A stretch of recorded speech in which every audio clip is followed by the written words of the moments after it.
Now, this all happened like one night. She had like insomnia one night. Did you tell the whole story? She's like up all night reading Norwegian sweater patterns. I'm not reading them, just looking at them and drooling and then... Hey everyone, I'm Melissa from Knitting the Stash, and this is episode 64 in the series. And I don't know what to call this one, because it's a little bit of this and a little bit of that. It is the first episode in our Knits in Translation series. I'm gonna start talking about Norwegian knitting a little bit. But Spencer and I also got to talking about whips and all the works in progress that we might have hiding under our beds or in our workshops. So we're gonna have a little segment on that too. I have a finished object, a nice shawl from the Making Stories September collection, and a giveaway from Audrey Borrego, who is a new to me designer, and I love her work, and I get to feature it here and talk to you about it and give away a couple patterns, so that's kind of cool. So stick around, I guess, and we'll see what happens, because you never know. I'm coming to you from Urbana, Illinois, where it has been a rainy Sunday, the last few Sundays that I've cast, and it's finally letting up a little bit here on this Sunday. What else is going on? I'm a professor at the university. I've talked to you guys about that a little bit. I'm in the middle of the semester right now and teaching a speculative futures class and a post-apocalypse class. So it's a little bit like on my brain all the time, but it's been really fun reading 2 novels right now, both by Margaret Atwood. So fun stuff. Let me know if any of you are Margaret Atwood fans. I'd love to know. So what I usually tell you what I'm wearing. I'm not wearing anything knit because it's still warm here. And I usually tell you where you can find me, which is just about everywhere as Knitting the Stash. So that's Instagram, YouTube, obviously, Ravelry, and on the blog, which is knittingthestash.wordpress.com. And I want to say a quick thank you to those of you who have bought a coffee for me in the last couple of weeks. I just started mentioning the coffee program on the last episode, and you can send or donate money to the cast so that I can buy things like new equipment or pay for shipping for giveaways or buy some informational books so that I can share and help us learn more on the cast. All that donation money goes to those things. So I want to say a quick thank you to everyone who donated. And that this last couple weeks, that's Amanda and Sunny, Kim, Alicia, Kathleen, Shelly, Jillian, and Ashley. Thanks so much for buying me some coffee. I appreciate it. If you're interested in getting involved or you want to know more, there's a link down in the show notes that'll take you over to the coffee page. Okay, so let's get started with this finished object. This is the Wildflower Shawl by Fiona. Fiona is the designer, Fiona Monroe, but she goes under a different moniker because she and her sisters all design patterns under the same umbrella on Ravelry, so I want to make sure I get it right. And it is Monroe Sisters 3 is technically where you'd find the pattern on Ravelry, but it's Fiona Monroe is the designer, the one of the 3 sisters. This Wildflower Shawl came from the Making Stories collection, which I like the Making Stories folks. They're out of Berlin, and I talked about their collection on here maybe in the last cast. Yeah, because I was talking about color work. It's a really cool September collection full of garments. This is the one shawl that's in the collection, and as I'm always taking breaks in between sweaters, I love to do shawls.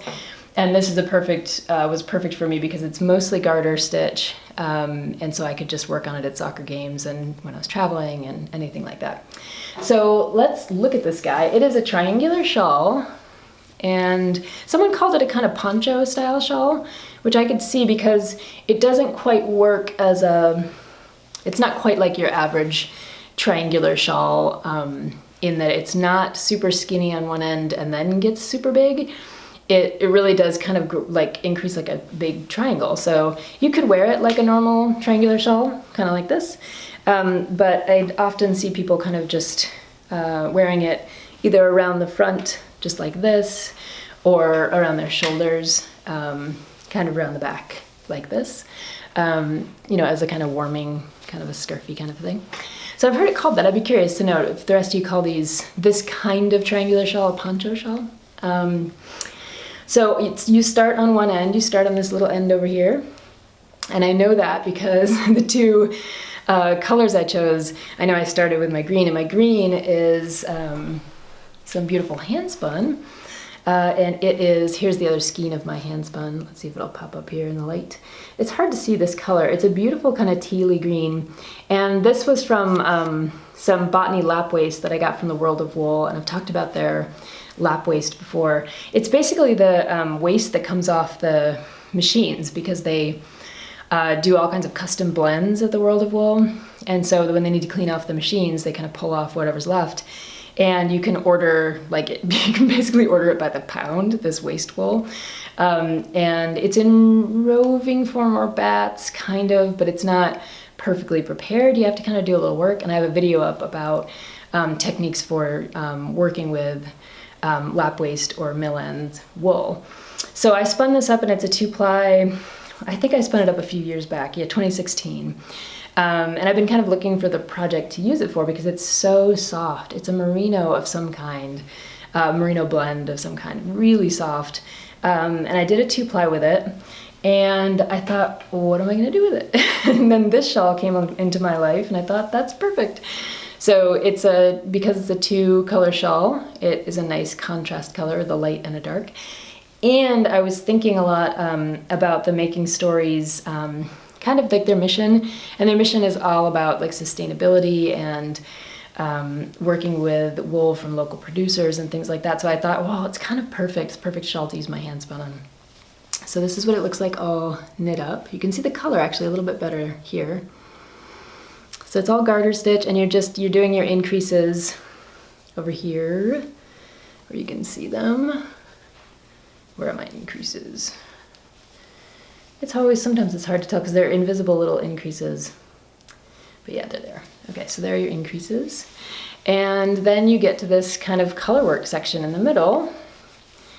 And the colorwork section is worked back and forth, which is, for some of us, maybe a new experience. A lot of colorwork patterns are purposely designed so you can knit them in the round, so that you're never having to deal with a wrong side row with colorwork.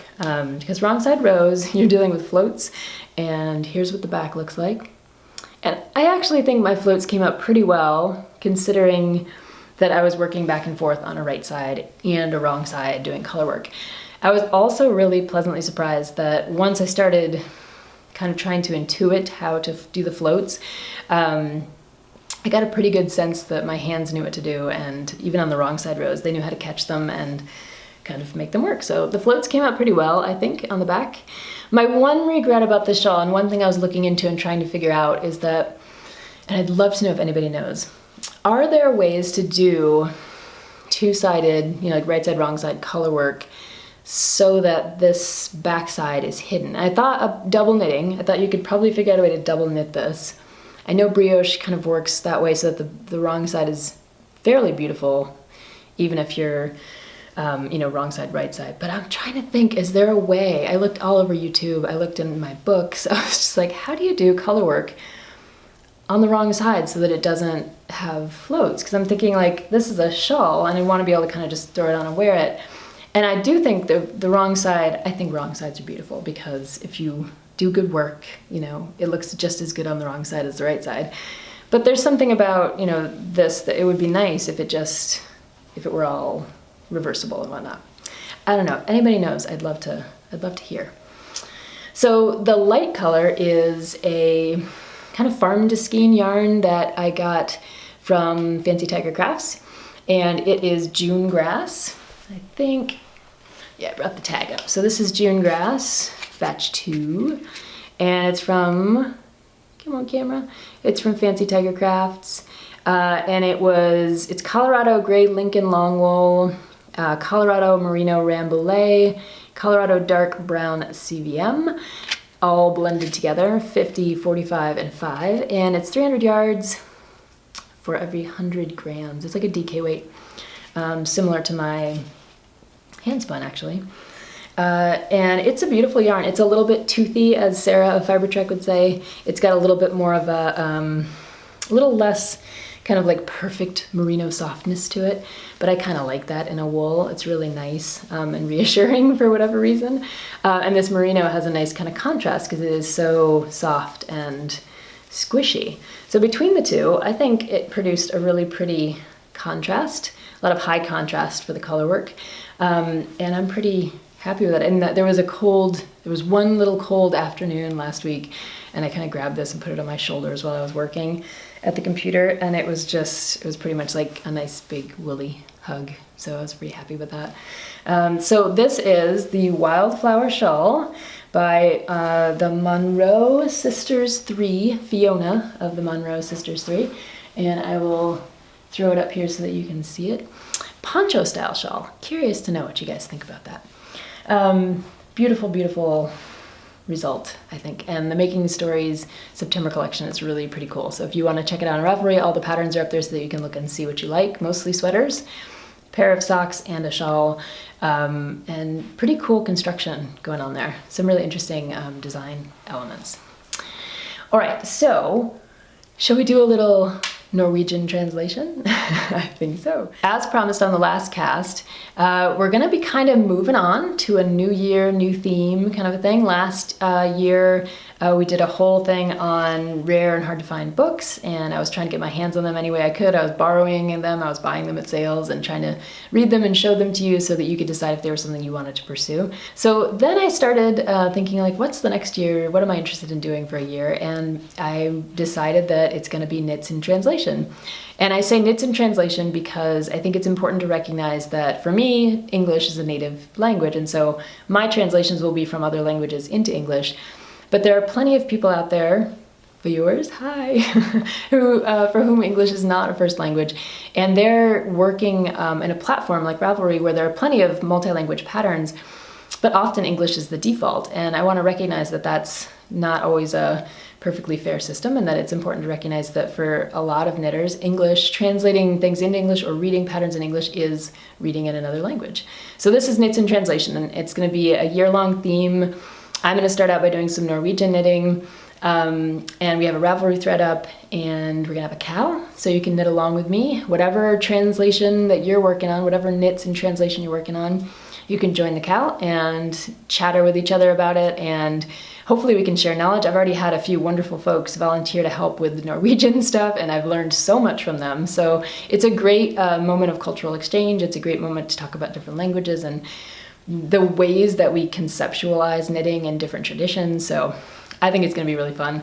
I hope you're on board, and it should be a good time. I'm going to break up this first bit about Norwegian knitting into a few segments and a few podcasts to kind of piece it out a little bit. And that's in part because I want to really spend some time in each tradition talking about how to find patterns, how to source yarn, what books might be useful for learning traditional techniques. I want to do, if I can, some interviews with folks who are from those countries and kind of talk about their knitting ways and their knitting traditions. So there's a lot to cover, and I'm going to do my best to try to break it up into little segments on the cast as we go. So let me begin by saying that I kind of, this was all kind of a little bit accidental. I was searching Ravelry one evening, and actually one night. I often can't sleep, so I'm up and I'll just kind of like scroll through Ravelry. And I found a bunch of Norwegian patterns that were in Norwegian from this company called Dale. And I said Dale last time, D-A-L-E, but I was told the correct pronunciation. Thank you, Layla. So it's Dale, I'm pretty sure I'm doing, because she said it's like the D-A like dark and L-E like less, like Dale. Maybe? If I'm wrong, let me know. So Dale has this bunch of patterns up on Ravelry, and they have a bunch of lookbooks out there on their website. Everything's in Norwegian, and the patterns are all free. So I was like, well, this is really cool. I started downloading patterns. I thought I can figure out how to translate these, and some of them are, I mean, they're really cool patterns. And I found this one that I absolutely love. This is the Rosenblum Jenser. I think it's how it's pronounced. I'm going to work on my Norwegian translation in the next month or two as we get through this unit of thinking about knits in translation. So this is the Rosenblum Jenser, and it is a colorwork sweater on the bottom and a cable knit sweater on the top. And we'll talk about that, why that might be, in just a minute. So I downloaded this pattern along with a bunch of other ones, and it's cool to be able to use them on the podcast because they're free, so they're available to everyone, so we can actually talk through them a little bit. without violating anyone's copyright and things like that. And I used initially Google Translate to just basically take chunks of the pattern and try to get a sense of what's similar, what's not, how do I translate this, like what am I, where do I start? So that's where I started. And I started with some of the basics. So in this pattern, over here is a lot of the kind of basic information that you would get in, let's say, a United States, English pattern. Things like who the designer is, and it's I tried figuring out how to pronounce her name, and maybe Layla can help me, or someone else who speaks Norwegian. It's Trina Lisa Huyseth, maybe? I'll put her name up on the screen. So I'm doing my best. I'm going to try to get better at this. So basic things like who the designer is, what kind of yarn is used, the sizing, yardage, needles, gauge swatch, all that kind of stuff. So you have all the basic information, and then you start having the pattern, right? And it's of course all in Norwegian. So I used a Google Translate program to take chunks of it as I went. So I didn't just throw the whole thing in Google Translate because that would be kind of a nightmare. But if you take chunks of it so you kind of know where you are in the pattern, it's like, okay, I'm in the body section, I'm in the sleeve section, I'm in the, armhole section, I'm in the neck section, then you can kind of use your knowledge of knitting to put together the little pieces that Google Translate can't help you with. So that's one strategy. The other is a good book that has knitting terms in it. And I've talked to you guys in the last year about a book called Knitting Languages, which has a lot of translations for a lot of knitting languages that are often used, or you might see on something like Ravelry. And then there are specific books, such as this guy, and I'm going to talk about some other Norwegian books as we go along, but this one's particularly helpful. This is Knitting Norwegian Sweaters by Judith Dahlen, and in this book she includes a lot of the basics about how Norwegian sweater construction works, but she also has a glossary of terms. So if you're trying to figure out what a particular word might mean in a pattern that Google Translate's not helping you with, she has in here a lot of the different knitting terms that you might use. There's also a great website I found that I will put in the show notes where a lot of the knitting terms in Norwegian are described as well. So there's tons of great resources out there, and translating a pattern, you have to kind of translate it, use your knitting knowledge and all of those resources to get as far as you can. And then you kind of hope you have some good friends in Ravelry, and I do, and I'm very appreciative of them.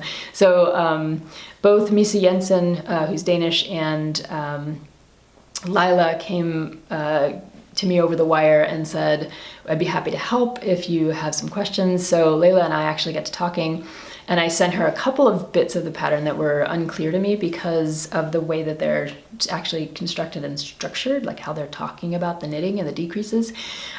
So she sent me back, I said, I think this is what it means. Am I close?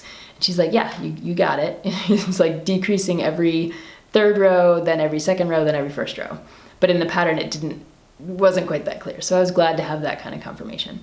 So all of that is to say, this first segment is a little bit about sourcing patterns and a little bit about how to translate them, some of the strategies you might use. So I went through all that, and I had a great pattern translation Word document that I was kind of like tweaking and working with. And then I decided to jump in, and I couldn't source the yarn that was used in the pattern because apparently that yarn is not shipped to the I couldn't find anyone who was shipping it to the United States. We'll talk about yarn sourcing next time. So I decided to go with another yarn, and I went with the John Arbonne DK by the Numbers yarn, which is a beautiful yarn, and the finish on this yarn is just incredible. I cannot believe it. And I did a gauge swatch with the needle size, and things were looking good, so I cast on, and well, let's just say it didn't come out quite right. It came out a little bit small. So this was my original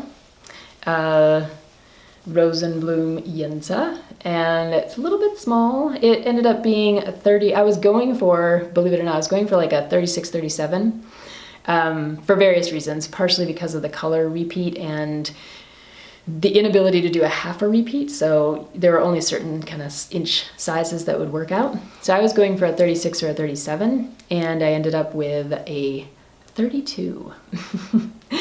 Because in translating, I was doing so many other things that I thought to myself, I need a US size 4 needle instead of a 4mm needle. Anyway, it was wrong. My gauge was very wrong, and so I ended up with a 32-inch sweater, which for me would be about 2 inches of negative ease. It fits, it would work as a sweater, but it's not what I was going for. And that, combined with some other elements, including the color jog issue that I have in this particular sample here, led me to just start over. So let me talk to you about this color jog, and let's talk about Norwegian knitting patterns kind of in more general terms. So one of the reasons that this sweater is kind of a little bit of an intro to Norwegian knitting is it doesn't require steeks. Okay? So if you look at a book like Knitting Norwegian Sweaters, and you look at the cover, you see that part of this is, it's very clearly like if you're doing a cardigan, you'd steek down the front. You would put in a steek for the sleeves, you would steek for the neck. It's like a very traditional Norwegian style, right? So you'd knit all of your Fair Isle work in a tube all the way up to the shoulders, and that way you're always working the right side, no problem. We just talked about that. That's a good idea. And then you would, and you'd have steek stitches, so you could cut your armhole, and there are several different shapes for armholes, and you could cut your neck hole, several different shapes for neck holes. And then you'd be basting everything, doing your steeks, and then, doing your finishing work. And maybe that's with some ribbon facings or something like that. But the thing about this sweater, as I showed you, is that the color work is only up to just under the armpits, which means that once you switch into the cable portion of this sweater, you can much more easily break it into fronts and backs and bring it all the way up, doing your armhole shaping as you go without needing to steek anything, because you've been able to divide for your front and back, and you can divide for your kind of Henley as you're going up the front. So it's kind of an intro Norwegian sweater because I won't be actually doing any steeking. And I'm pretty sure about that, even though the pattern on Ravelry is tagged with steeking. So maybe my translation's not perfect, but I'm pretty sure I'm not steeking. So I'm comfortable with steeking, and I put a sweater up on the wall back here. This is my my first steek sweater, and I steeked the armholes of that sweater. So I'm okay with steeking, but it's kind of nice that this avoids that by being pretty clever about the color work and where it ends.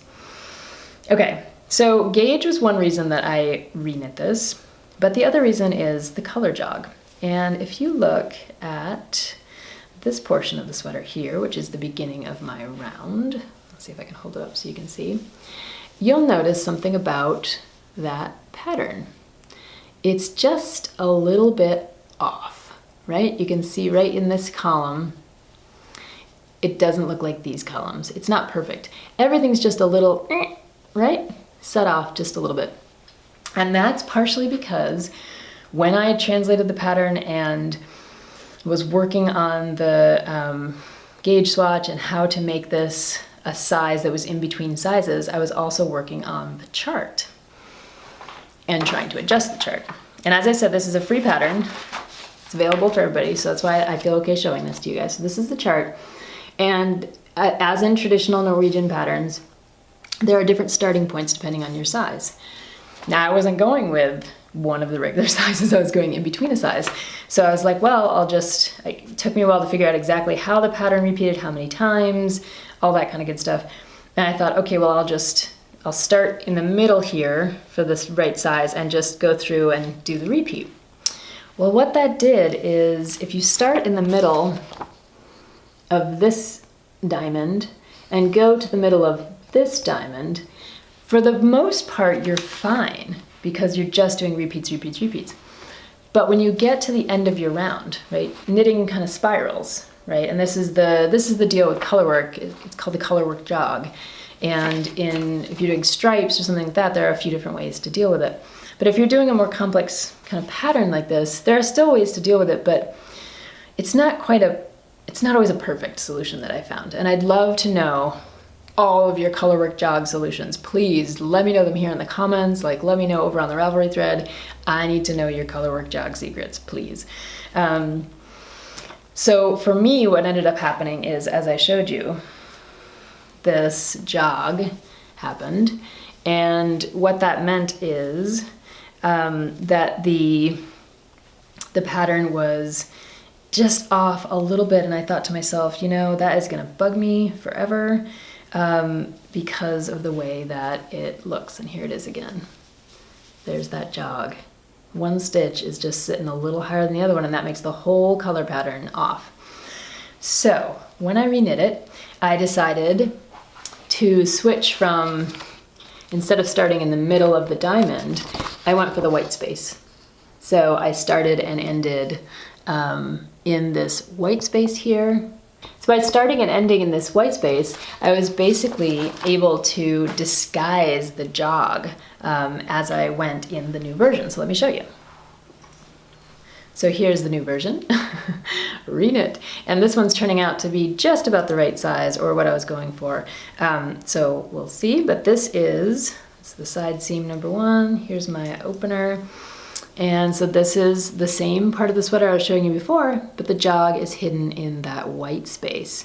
So there's no way to see that the color work is moving in that spiral fashion that we all know happens when we knit in the round.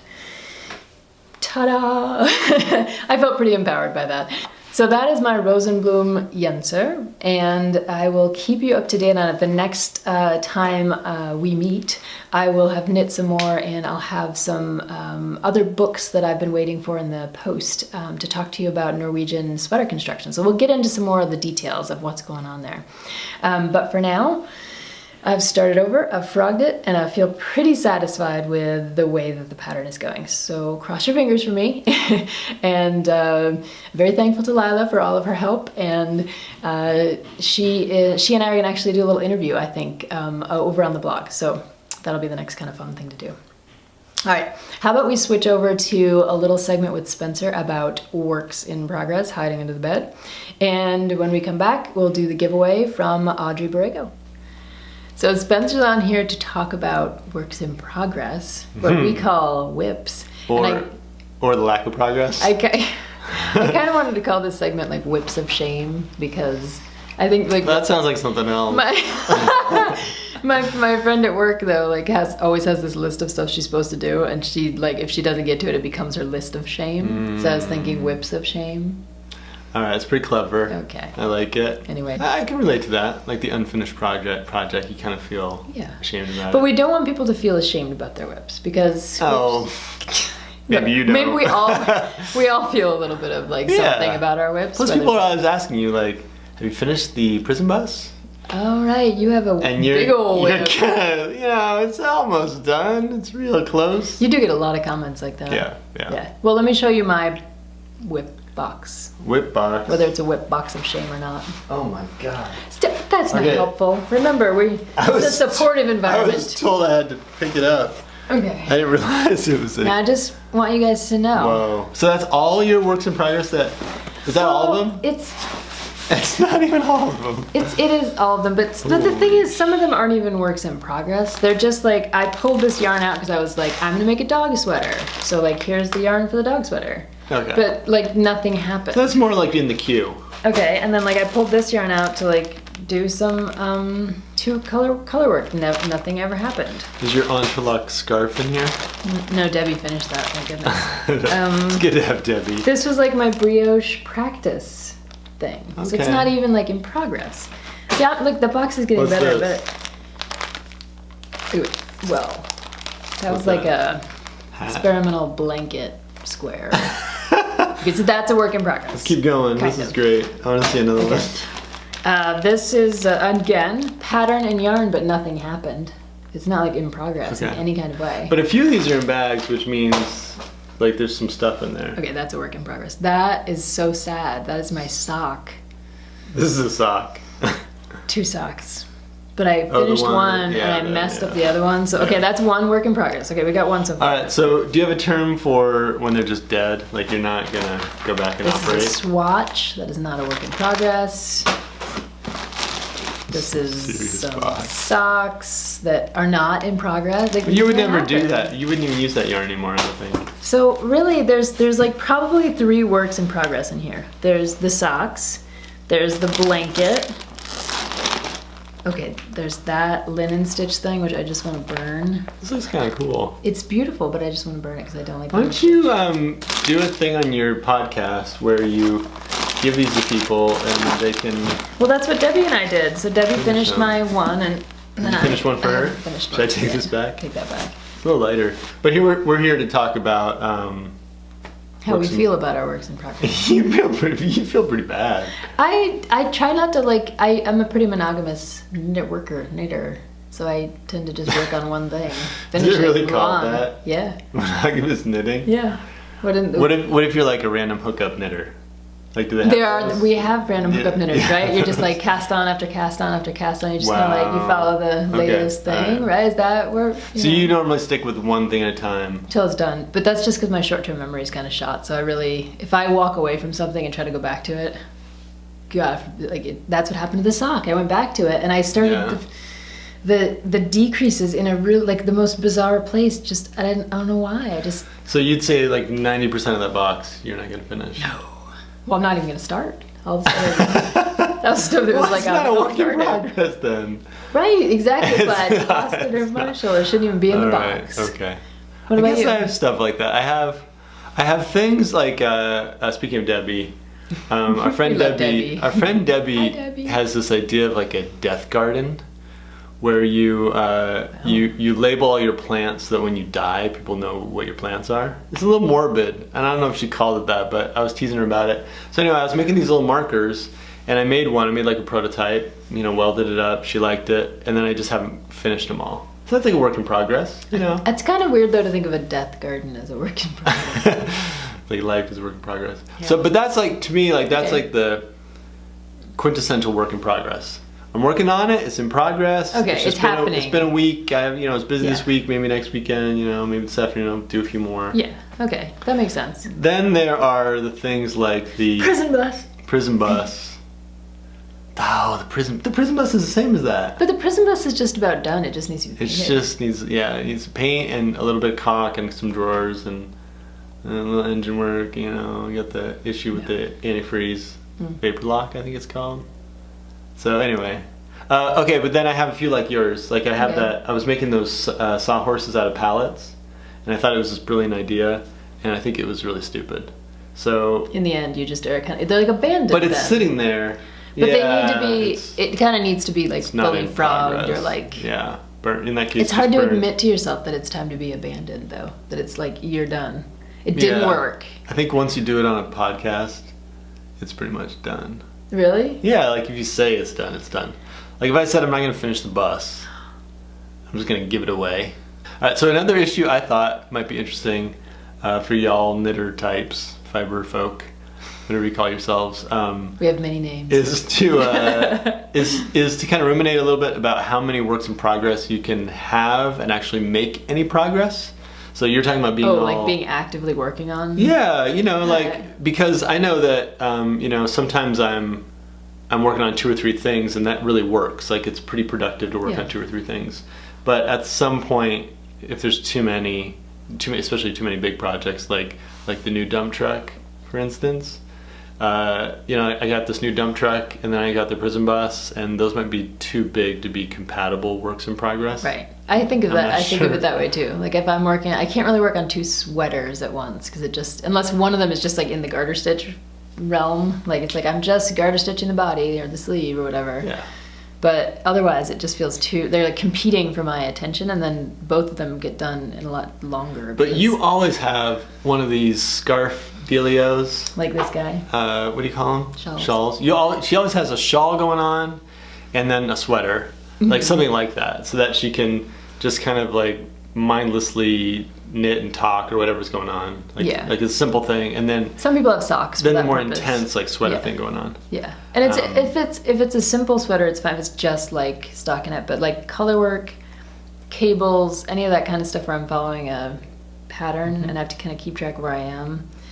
I get in a mindset and a pattern and a rhythm with it, and I can pick it up and just do it. But if I then have a different rhythm with some other thing, like I can't move very easily between them. So I've got a funny one right now where I'm on a volunteer crew building this big kind of farm structure, this polytunnel, and it's a work in progress, and I'm making a video about it for YouTube, but I don't have control over... It's like a collective work in progress. I don't have control over what's going on exactly, and I've been having to do other jobs, so sometimes I can work on it, sometimes I can't. Sometimes I show up to do stuff, and other people are leaving and I can't work on it, so it's kind of that would kind of drive me crazy. It's funky. A little bit.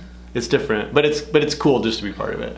Yeah. But I think if you did that all the time, it would be hard. Yeah. Okay, so back to, I think we were talking about this a second ago, but like back to that question of like when you decide that something should be abandoned, like how do you decide that it's done? Like those, you said the palette sawhorses were not working out. Like how do you? Well, I know from writing, like back when I was a while back, I was like doing more writing. You were professing. Previous job. There's like those articles you write and you send it out and it gets rejected and it comes back to you and you send it out. But at some point you just give up on it. You're like, this is not worth my time. Maybe that's what some of your box is. Like stuff you just, there's no real reason to do it.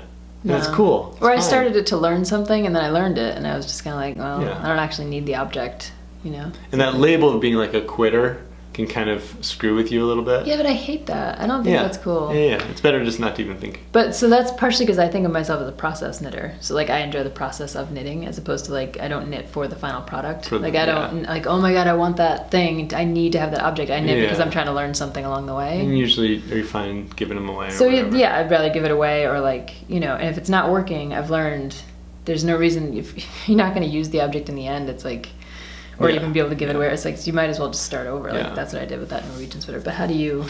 I like the object. You do. You're more of a product. I like the object if it's good. If it's frustrating, and like it's a table that everything sticks to. Which we have. Which we have one of those. We have this table. I built this table. It's so cool. It's a really cool. It looks good, but I did something with the finish because I was a little willy-nilly when I was mixing the epoxy. Is it resin or something? Yeah, two-stage epoxy, and stuff just sticks. So if you put your bowl or your plate on the table, it's great. Like normally in a meal, you're kind of like past something, so you kind of would just slide it across the table. You just kind of like, But I would not say about that. Like, oh, it was a great process to build that table. No, because you want the final. Yeah, I want it to be nice, and it's not. So sometimes frustrating. For you, I guess that's why I don't worry so much about the whips, because I just am like, I learned something and then I just left it in the bag because I don't need it anymore. I don't really have a box like that around. You just have little projects. Little hidden. I mean, big things like houses, prison buses. Yeah, buses, dump trucks. Check out those dump truck videos. Yeah, you should. It's worth watching. I'm gonna try to work on it this afternoon a little bit. Okay. And on that note, maybe we'll send you off to go work on your whips. My whips of shame. That's right. Go whip your shames. All right, thanks for having me on the cast. I'll see you guys in the interweb. Bye. MySpace or whatever. No.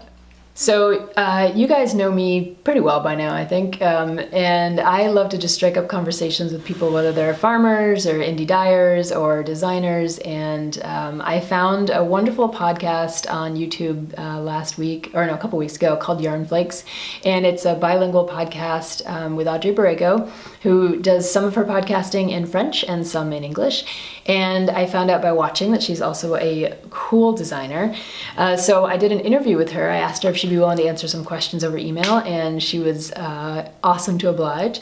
So that interview is up on the blog, which is knittingthestash.wordpress.com.